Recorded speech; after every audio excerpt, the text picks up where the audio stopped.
How's it going, everybody? It's afternoon in the old power saw shop. I got the Sachs Dolmar 120 Super back on the bench. I want to bring this thing home today. I want to get it running. I think it's ready. Lots of little odds and ends and cleanup that I've been doing on this thing. I'm going to bring you guys in close here and show you kind of the nitty gritty. I had some more problems with the coil. I want to show you guys the spark now. I took this thing right down, back apart after the last video, and I actually modded the coil. I wasn't happy with the spark. It wasn't bright enough. So I'll bring you guys in close and then show you the final wiring and what I'm going to do. I had some clearance issues and I wanted to show you guys how I got around the issues. It's kind of tight in there underneath the flywheel and I was having trouble getting all the wires pulled through. So I'll show you guys what I did. It's pretty simple, and I wanted it so that I could take it apart if I need to without taking the flywheel off every time. I'll bring you guys in and show you guys the spark now. Here's the saw. Now, so I put the saw back together, or the ignition back together in the last video, and I started trying it. The spark got it wasn't very hot, okay? The spark. So I wasn't happy with that. A weak spark can make a saw run funny. So let's see if we can get this on video right now. See that nice blue spark there? Okay. See if I can get you guys even closer. Look how nice the spark is now. Okay. That's a nice hot blue spark. Exactly what we're looking for. Okay. So what I actually did, friends, I took this all apart again. There you go, I got stuck. I took this back apart again. I noticed where the wire goes into the coil. The coil looks like this. This is actually the pickup. Okay. It's exactly the same way though. The coil wire goes in here. Now, I noticed it was frayed. These wires are really brittle. So what I actually did is I ground away this casing here carefully. Okay. And I traced the wire back till I found good wire. I actually took the casing off the wire and left it bare. I laid a new wire in there and I soldered it in. Okay? Then I ground around it and I covered it with JB Weld and let it dry, and then I filed it so it would fit. And now we have good spark. So that should fix that up. And again, you guys can see that spark again. It's a beauty. It was kind of orange and not very bright. Like, look at that. Okay, so I'm happy. I didn't get that on film. I did it in the house and just I did it before work one morning. I put the JB Weld on. I let it dry a couple days and mounted it all back together. So that should be the end of our spark problems with this saw, hopefully. Now, another thing I did here, I replaced the oil line with new Tygon. This line goes into the handle. This is your pickup, and then this goes to your external oiler, your manual oiler, which is really good on a big saw. If you're pulling a 60-inch bar or something, a 48-inch bar, it's really nice to be able to manually pump it. So, and you can hear it's pumping. So got that fixed. Kind of weird. It's a big line and then the pickup is a small line. So I used a piece of a brass nipple and joined them together. Not factory, but it should work, right? Okay, so the next thing I'm going to do, I'm going to put the handle on this thing and mount that up, hook up the lines, and I got to show you guys something. Something really cool came in the mail. I'll put the lower handle and oil tank assembly on first, and then I want to show you guys something. One of you guys really stepped up for the channel and for myself. Oh, and I almost forgot. I pulled both wires. One's from the coil and one's from the igniter or the trigger. Okay, I pulled them through this grommet here and twisted them together just to make sure it works. Now what I'm going to do is I'm going to solder this wire to it. I'm going to pull this wire through there and solder it. And then when you take the handle off the saw, all I'll have to do is unplug it here from the kill switch. Okay, so kind of, I didn't like the way I was doing it before because you're gonna have to pull the recoil off every time and to unplug things. So I figured this is probably a better deal than the way I was gonna do it. Okay, I got the fuel tank assembly.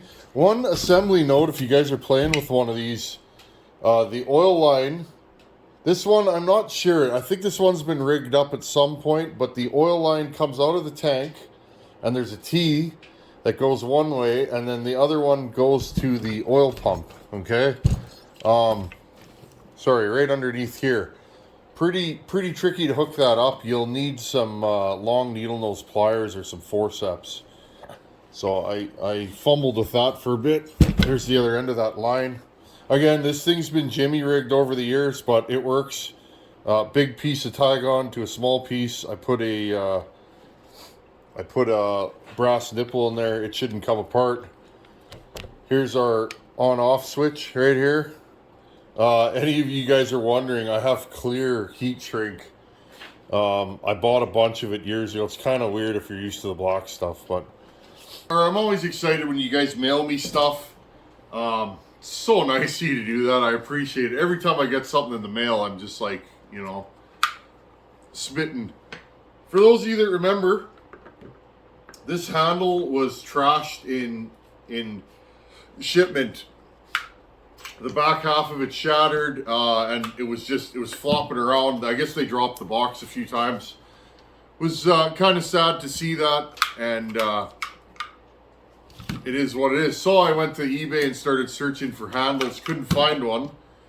And then about a week later, I get a package from Timothy Doherty. Timothy Doherty? Yeah, Timothy Doherty.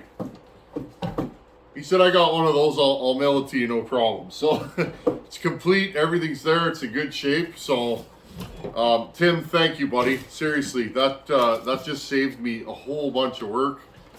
I was gonna try and maybe cut a slit down the middle of this and put a piece of metal in there that I could bolt to here, but this is awesome. Thank you, buddy. This that totally completes the saw. So we got that done. Again, thank you. That is so cool. The kindness of you folks out there is incredible. So the next thing I want to do here is I want to get this carb rocking and rolling. Now, one thing I noticed, friends, oops, the nipple is loose in this carb. I'm going to dig through my carb boxes and see if I have something else that we could just bolt on here. If not, I'll have to JB weld that nipple in, but maybe we'll try and see if we can get this thing running today with a loose nipple, and then we know it runs, and then I can fix that. Let's see if I can wrestle this carb on. Now, I haven't done this before, so be kind if you have. Okay. Push this into there. I'm hoping this is going to work.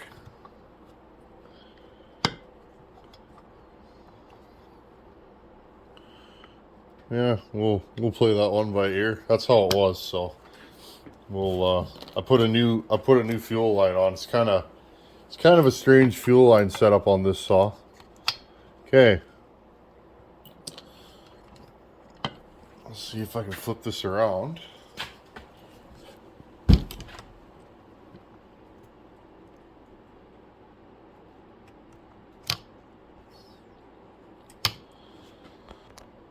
Okay, if you guys have worked on home lights, you'll recognize this setup.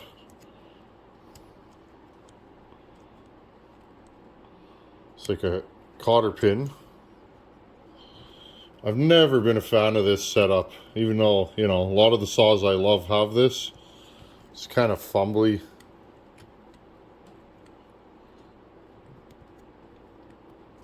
But it's what they used.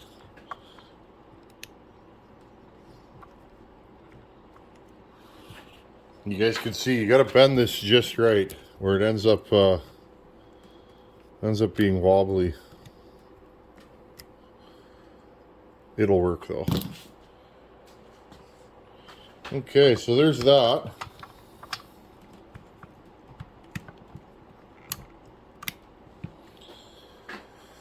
Okay. Now, this, the throttle linkage. See if I can get you guys a better shot here. Not much good me filming this if you guys can't see it, right? Okay, there's your throttle. Now we'll grab the air horn. I'm not exactly sure how all this is supposed to look. I mean, I did pull this saw down, but okay. Get this back together. I got the screws lined up. I have the throttle linkage installed. This is a little fumbly, and it's just because I haven't done it before. This is my first Dolmar 153 experience. It's a lot like a 266 if you guys have ever worked on one of those. Okay, choke works. Now I'm not sure about this linkage, whether I did it right. I'm gonna hook that back in there. Yeah, okay, we got full linkage movement. The linkage popped off when the handle broke, so I was kind of shooting blind here. Okay, just snug these down. One thing I like is you can get at these on a Husqvarna this era. These are a little bit tricky to get at. I'm going to switch to a different Allen key so I can snug that down a little bit better. Right here. There you go. Okay. Should be good to go there. Again, I just like to make sure everything's working. Let's. Okay, here's that new handle. Again, that's so awesome that this got sent. It's makes a guy feel good. This is a saw that was donated by Nate Olmsted. He said this saw was sitting under his buddy's, sorry if my head's in the way. He said this saw was sitting under his buddy's bench forever, and his buddy gave it to him, and it ended up here. He wanted to see me work on it on the channel. That's so cool. Thank you. You guys 100% make this channel what it is. I couldn't do it without you. I would never say that I could, because that would be a lie, friends. Okay. Now, which two bolts go in there? This one. I didn't mark these bolts down good when I took this thing apart. Just give me a second here, friends. I gotta do some bolt sleuthing. You guys ever take bolts out of your bolt pile and put them aside and then forget you took them out? I was grabbing the wrong bolts.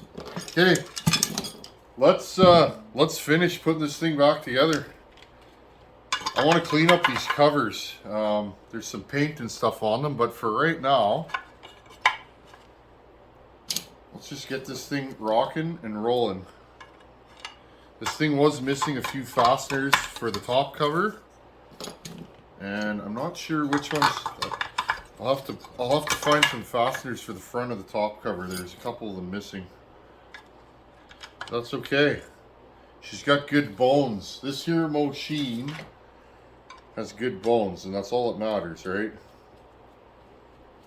I love getting saws like this back together. Okay, that one, and I think this one.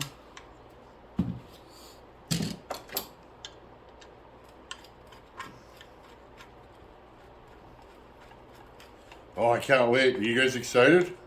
I can't wait to hear this thing run.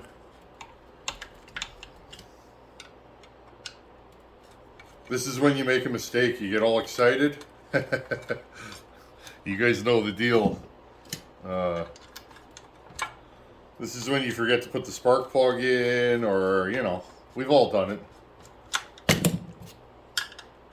This back together.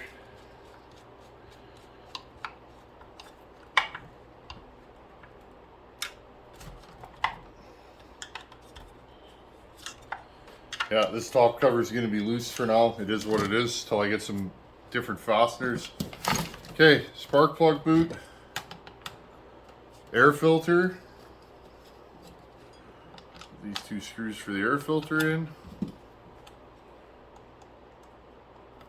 I actually went through all this to make sure I knew which bolts went where before I did this on video. I'm not gonna lie, I'm totally not familiar with these saws at all. I have a 120 Super and that's it. And Jordan Mars sent us that Makita. It's a DCS 540, I believe. I'd like to port that. We'll drag that out sometime this spring. Okay, there's that. And then this kind of slides over. There you go. That slides over. So you got to make sure the screws are up when you pull it off.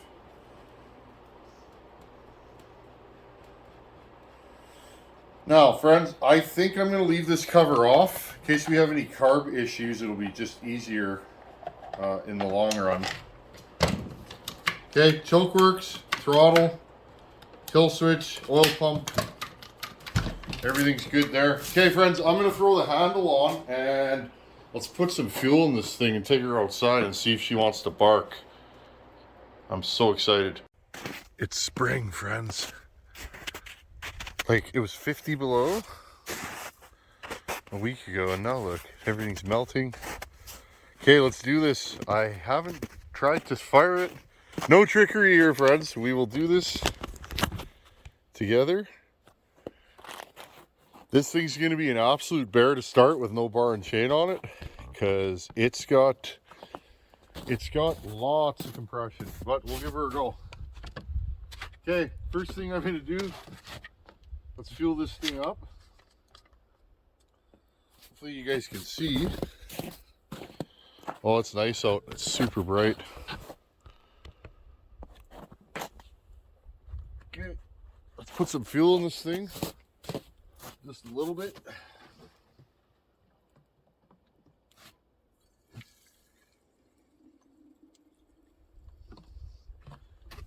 Okay, cap on.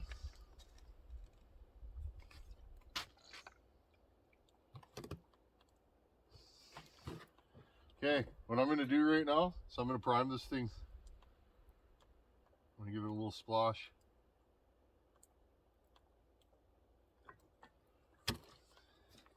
Okay, we'll put it down in there, pull the choke. Okay, we've done a lot of work to this saw over the last, what, month or so. Be really excited to see it run. Maybe I'll have to bring this to my buddy and get him to strap it to a mill and we can really see this thing eat. Okay, friends, Sachs Dolmar 153. I'm hoping I can drop start this thing. Okay.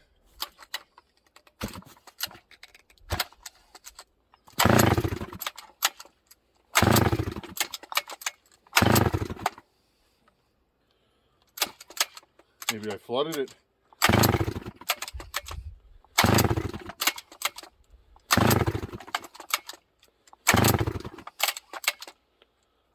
Take the choke off. Interesting.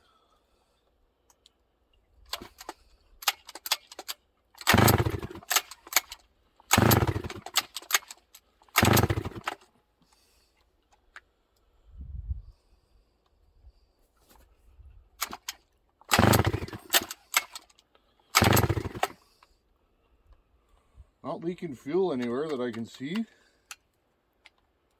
Maybe we'll give this thing another drink. Good things come to those who wait, eh, friends?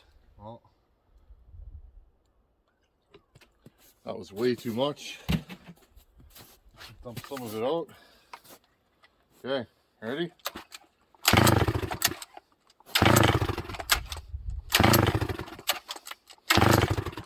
Okay, I'm taking this thing back in. I'm going to investigate. I think I flooded it bad.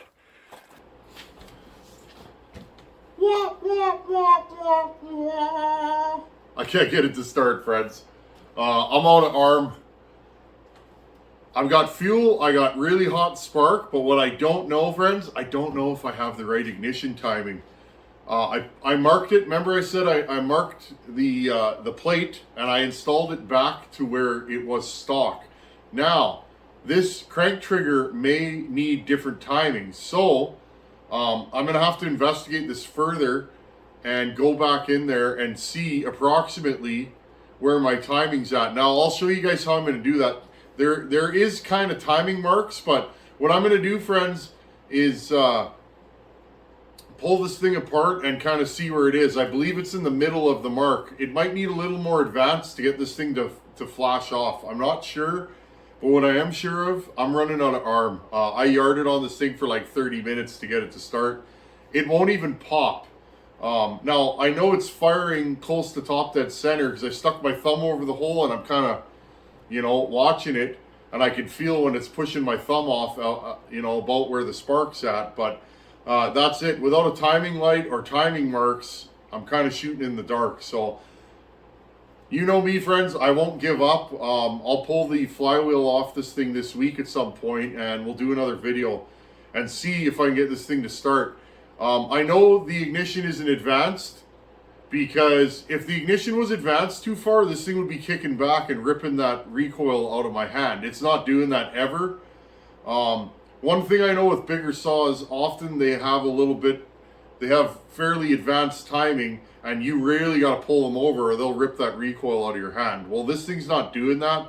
So I have a feeling maybe if I advance the timing a couple degrees, 2-3 degrees, and see if it'll start, then it should start. Them are the brakes, friends. I'm going to take a little bit of a break from this one and let my arms heal, because I'm a big fella, but that's a big, nasty power saw. No harm, no fail. This is the channel of reality, and the reality is every saw doesn't go on the first try. I wish they did, but let's be honest, friends. If they did, this would probably be a boring hobby. It's the unknown. Anyhow, we got this thing back together. This throttle assembly works. Everything works good, and we have spark again. So we fixed the spark issue. Maybe this thing was out of time to start with. I don't know. We can only guess at this point. So we'll dig back into this in a future video. Anyhow, friends, as always, thanks for watching. Take her easy. See you guys in a couple days. Later.